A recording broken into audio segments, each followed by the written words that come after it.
Hi Jagan గారు. Hi Jagan గారు చెప్పండి, కెమెరామెన్ గంగతో రాంబాబు, పవన్ కళ్యాణ్ జర్నలిస్ట్, ఎందుకు ఒక్కసారిగా మీరు మీడియాని బ్యాక్ డ్రాప్ గా తీసుకున్నారు?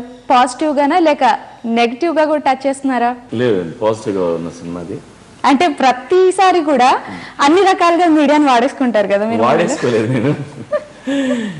ఏవో మీడియం సెటైర్లు ఏవో నా ప్రీవియస్ మూవీలో కొన్ని ఉన్నాయి, ఇందులో కూడా అక్కడ ఒక ట్రెండ్ ఉంటాయి. బట్ ఫైనల్ మాత్రం మీడియాకి ఫేవర్గా ఉన్న సినిమా.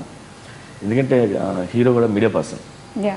సో ఒక మెకానిక్, న్యూస్కి రియాక్ట్ అయ్యే మెకానిక్, ఎక్కడ ఏం న్యూస్ జరిగినా దానికి రియాక్ట్ అవుతుంటాడు.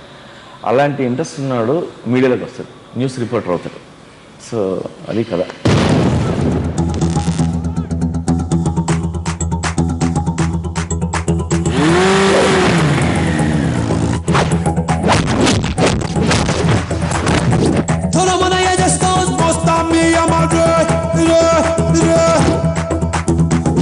నీ పొగరు క్యాల్కులేట్ చేసే మనుషుల్ని తీసుకొచ్చాను.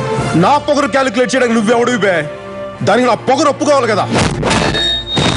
ఉంచుకోవడానికి ఉయ్యాలోగడానికి మీడియా ఎవరికి ఉంపుడుగెత్తే కాదు.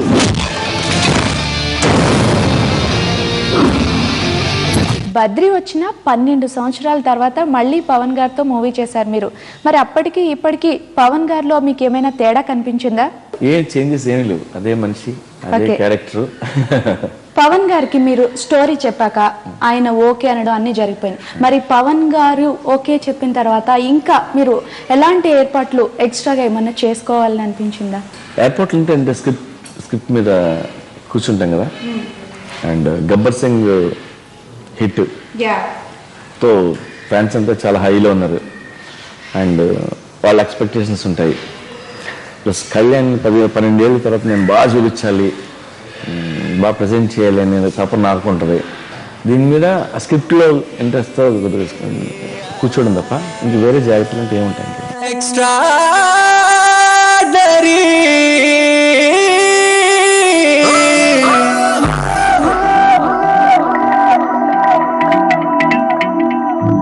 नगुमों में एक्स्ट्राडनरी तीन से गदरगा एक्स्ट्राडनरी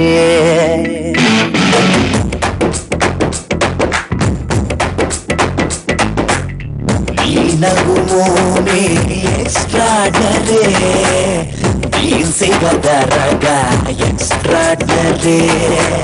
అంటే ఈ మధ్య ఎక్కువగా రిస్క్ మీద రిస్క్ చేసేస్తున్నారు కదా? ఎప్పుడు అంతే, ఇప్పుడు కదా, ఎప్పుడు రిస్క్ చేస్తుంటాం. దూకుడు తర్వాత బిజినెస్ మ్యాన్ చేశారు, అది కూడా దూకుడు చాలా బిగ్గెస్ట్ హిట్. తర్వాత బిజినెస్ మ్యాన్, ఇప్పుడు కూడా గబ్బర్ సింగ్ పవన్ కళ్యాణ్ కి బిగ్గెస్ట్ హిట్. తర్వాత మీరు గంగతో రాంబాబు చేశారు కదా. బాగా ఫీల్ అవుతున్నాను. నాకు అలాంటి లేవు, నా మీద నాకు కాన్ఫిడెన్స్ ఎక్కువ, నాకంటూ మూర్ఖత్వం ఉంది, దాంతో వెళ్ళిపోతుంటాను.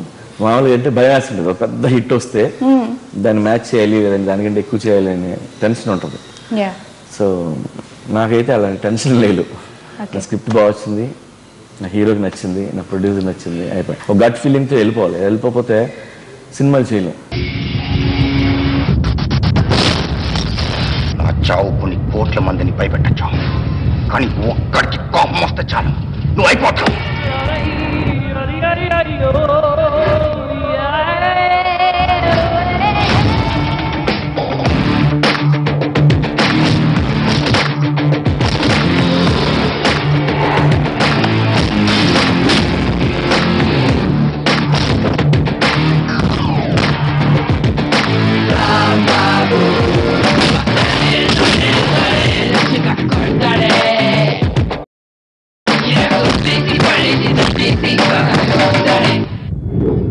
మీరు ఒకసారి చెప్పారు కదా, మంచి కథ రాసుకున్న ప్రతిసారి పవన్ కళ్యాణ్ గారికి చూపించానని.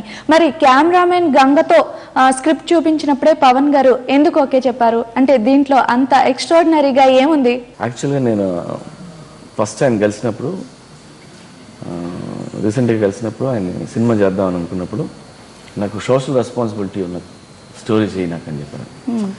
నాకు నా ఫ్యాన్స్ నన్ను ఇన్స్పిరేషన్గా తీసుకుంటారు, వాళ్ళకి ఏదో చెయ్యాలంది, వాళ్ళకి ఏదో మంచి చెప్పాలంది, నాకు నువ్వు అలాంటి సినిమా తీయనంటే ఇమీడియట్గా నేను ఇది చెప్పా.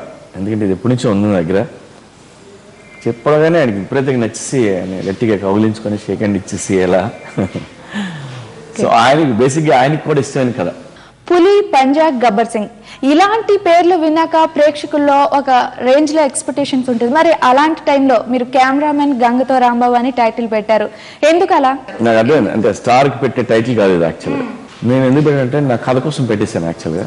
ఇప్పుడు కెమెరామెన్ గంగతో రాంబాబు అంటే ఇప్పుడు రాంబాబు అని ఒకటి టైటిల్ పెట్టాను అనుకోండి, ఎవరో రాంబాబు స్టోరీ అనుకుంటాం. కెమెరామెన్ గంగతో యాడ్ చేసేసరికి అది మీడియా సినిమా అని అర్థం అవుతుంది. సో సినిమా బ్యాక్డ్రాప్ టైటిల్లో తెలియాలి అని నాకు అనిపించి నేను పెట్టాను.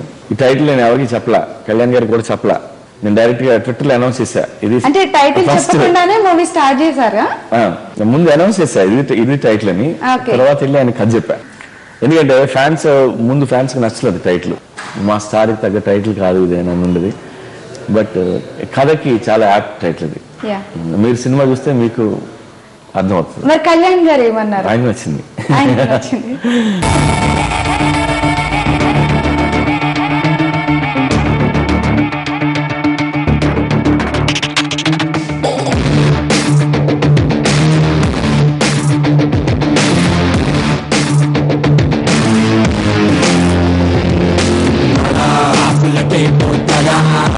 మంచికి పడితే చలా వంకలు కొట్టే కదా బాబు, ఆకులకే పోతారా మంచికి పడితే చలా వంకలు కొట్టే కదా బాబు.